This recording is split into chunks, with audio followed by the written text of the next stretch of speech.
ஒரு மின்விசிறியை ஒரு வியாபாரி 5000க்கு வாங்குறாரு. அத 20% லாபம் வச்சு விக்கணும் அப்படின்னு ஃபிக்ஸ் பண்ணியிருக்கிறாரு. அவரு வித்துட்டு இருக்கும்போது என்ன தோணுதுன்னா, விற்பனை விலையிலிருந்து 10% வந்து நம்ம தள்ளுபடி குடுத்துடலாம். சரியா பொருள் வந்து சேல் ஆகல அப்படிங்கிற மாரி ஃபிக்ஸ் பண்ணியிருக்கிறாரு அப்படின்னா, உண்மையில அவருக்கு எவ்வளோ வந்து லாபம், இழப்பு ஏற்பட்டிருக்கு அப்படிங்கிறத கேட்டிருக்கிறாங்க.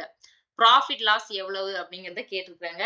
முதல்ல அந்த பொருளோட காஸ்ட் பிரைஸ் என்ன அப்படின்னா 5000 அப்படிங்கிறது தான். அதுக்கப்புறமா அவர் வந்து 20% எக்ஸ்ட்ரா வச்சு விக்கணும் அப்படின்னு முடிவு பண்ணியிருக்கிறாரு. அப்படின்னா 5000ல 20%னா எத்தனை? ரூ. 1000 அப்படிங்கிறது இன்கிரீஸ் ஆகும். எப்படின்னா, ஒரு 10% கண்டுபிடிக்கிறதுக்கு நம்ம ஒரு டிஜிட் முன்னாடி புள்ளி வைப்போம். அப்போ 20%னா 2500 சேரும்போது 1000 வருமா? இந்த ரூ. 1000 இன்கிரீஸ் ஆயிருக்கு அப்படின்னா, பொருளோட விலை இப்போ வந்து 6000 அப்படின்னு சொல்லி வித்துட்டு இருப்பாரு. அப்படி வித்துட்டு இருக்கும்போது அவர் என்ன நினைச்சிருக்கிறாரு அப்படின்னா, 10% தள்ளுபடி குடுத்துடலாம் அப்படின்னு அப்பதான் அவர் வந்து ரெட்யூஸ் பண்றாரு. 10% வந்து தள்ளுபடியில பொருள வித்துட்டு இருக்கிறாரு. இப்போ 6000க்கு 10%ன்னா என்ன எல்லாருக்கும் ஈஸியா தெரியும். 600 தான். இப்ப 6000 அப்படிங்கிறதுல இருந்து அவரு 10% வந்து தள்ளுபடி தானே குடுத்துட்டு இருக்காரு. இன்கிரீஸ் பண்ணல. அப்படின்னா மைனஸ் பண்ணுவோம். இப்ப எவ்வளவு வரும் அமௌண்ட்?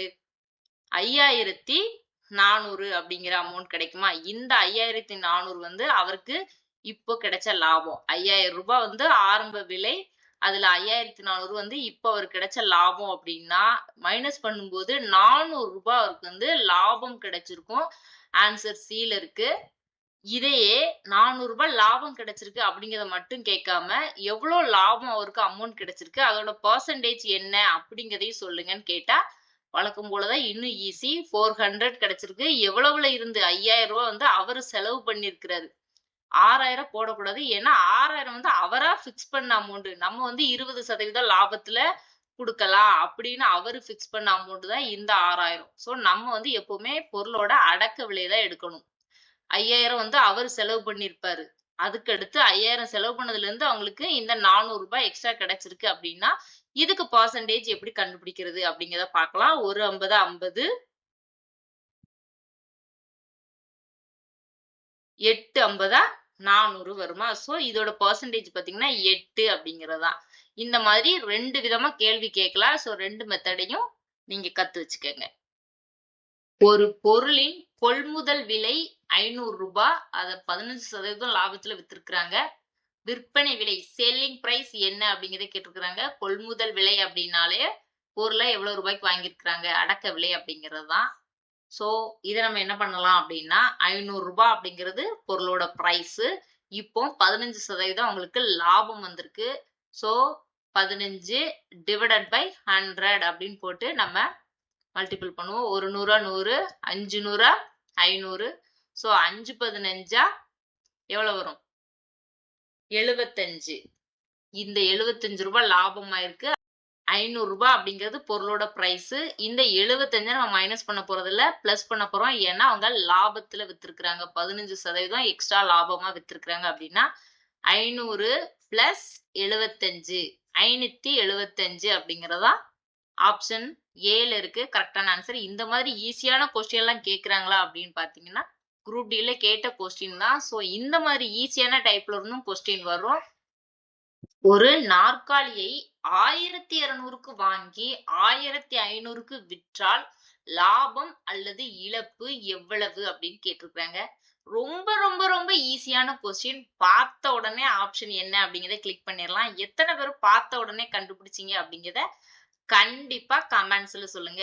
இந்த மாதிரி பேசிக் லெவல் ஈஸி கொஸ்டின்ஸ்ல இருந்து ஆர்ஆர்பில கேட்பாங்க.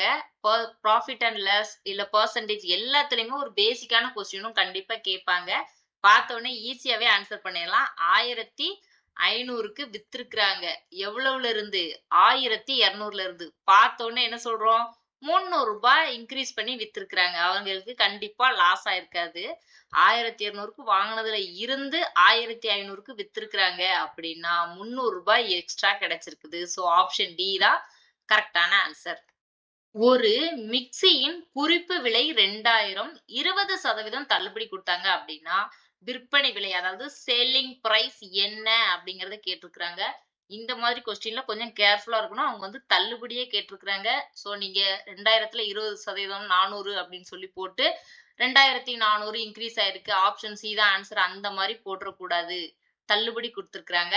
இதுல இன்னொரு விஷயம் என்ன அப்படின்னா, குறிப்பு விலைய கேட்டுட்டு அடக்க விலை என்ன அப்படின்னு கேட்டா தான் நம்ம வேற மாரி கணக்கு பண்ணுவோம். இதுல வந்து குறிப்பு விலைய குடுத்துட்டு செல்லிங் பிரைஸ் என்ன அப்படிங்கிறத கேட்டிருக்கனால வழக்கம் போல குறிப்பு விலைய தான் நம்ம அடக்க விலை அப்படிங்கிற மாரி ஃபிக்ஸ் பண்ணிக்கணும்.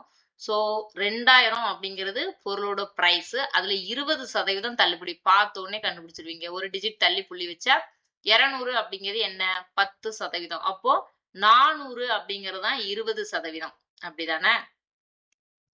இப்போ 2000த்துல இருந்து 400 என்ன பண்ணக்கூடாது?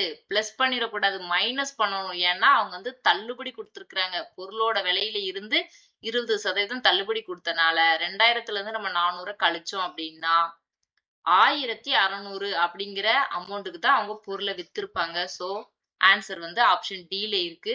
இந்த மாரி கணக்கு பார்க்கறதுக்கு ஈஸியா தான் இருக்கும். ஸோ, நம்ம கொஞ்சம் தள்ளுபடியா, இல்ல அவங்க வந்து 20% இன்கிரீஸ் பண்ணியிருக்கிறாங்களா அப்படிங்கிறத பார்த்துட்டு ஆன்சர் பண்ணணும்.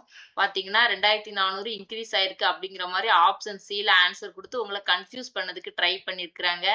ஸோ செல்லிங் பிரைஸ் கேட்டிருக்கிறாங்க. ஆனா 20% தள்ளுபடி குடுத்து கேட்டிருக்காங்க அப்படிங்கிறனால நமக்கு ஆப்ஷன் டி தான் ஆன்சர். ஒரு பொருளின் குறிப்பு விலை ரூ. 4000 10% தள்ளுபடி குடுத்து, அப்புறமா 5% லாபத்துல விக்கும்போது, அவங்களுக்கு ஒரு அமௌண்ட் கிடைச்சிருக்கு. அத வச்சு கொள்முதல் விலை என்ன அப்படின்னு சொல்லி கண்டுபிடிக்க சொல்லியிருக்கிறாங்க.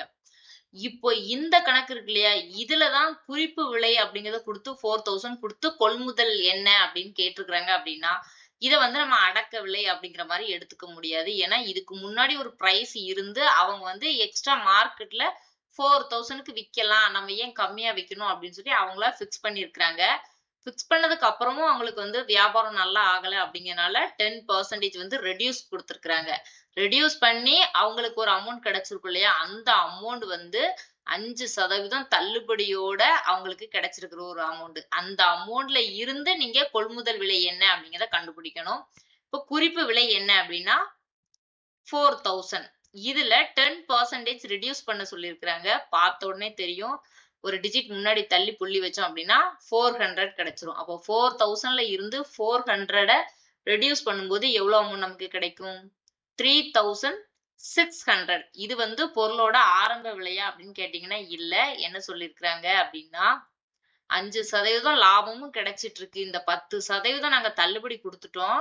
குடுத்ததுக்கு அப்புறமும் எங்களுக்கு 5% லாபம் கிடைச்சிருக்கு அப்படின்னா, பொருளோட விலை என்னன்னு கேட்கிறாங்க. இது வந்து 5% லாபம் கிடைக்கும் இல்லையா? அப்பம்போது அந்த பொருளோட விலை. அப்ப இதுக்கு 5% என்ன அப்படிங்கிறத நம்ம கண்டுபிடிச்சோம் அப்படின்னா, பொருளோட விலை என்னன்னு தெரிஞ்சிரும்.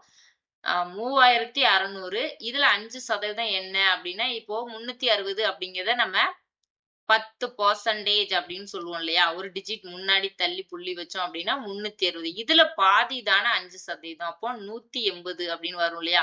இந்த மாரி நமக்கு ஈஸியா குடுக்குறது எல்லாம் நம்ம கால்குலேட் பண்ணி பார்த்துட்டு இருக்க வேண்டாம்.